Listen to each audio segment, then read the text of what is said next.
Has your flight been canceled or significantly delayed? Well, as of today, you are now entitled to an automatic full refund.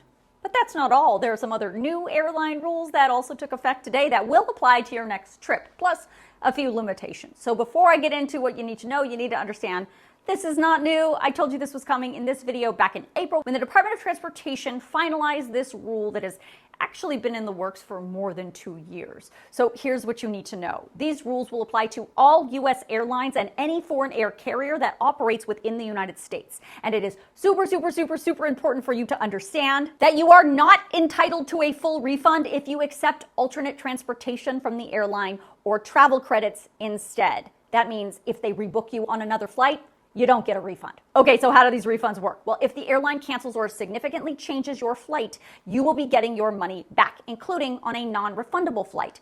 A significant change is defined as 1, a delay to your flight of more than 3 hours domestically or 6 hours internationally. 2, your departure or arrival is changed to a different airport.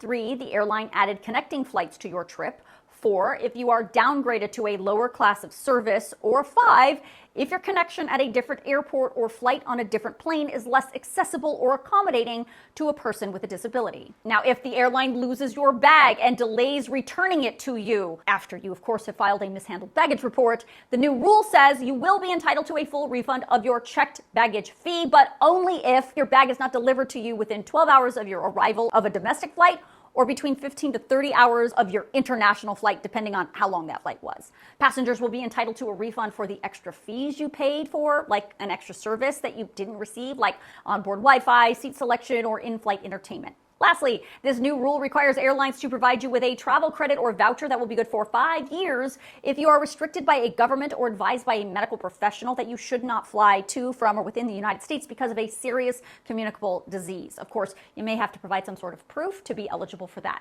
So how do you get your refund? Generally, this rule says it will be automatic. You will see the money back on your credit card within 7 business days or 20 calendar days for other payment methods. That money must be refunded to you in whichever method you paid. So if you paid using miles, you could get your money back in miles. But an airline may not substitute your refund with a voucher, travel credit, or any other type of compensation, unless, of course, you accept that. The airline must provide a full refund of the ticket purchase, including the taxes, the airport fees, the airline imposed fees, minus the value of any portion of your trip that you already use. So for example, if you arrive at your connection and the airline cancels the second leg of your trip, you will only be refunded for that second leg, not the full trip. So if you want to read these rules for yourself, I will email them out to you tonight in my News Girl News Roundup email, so make sure you sign yourself up.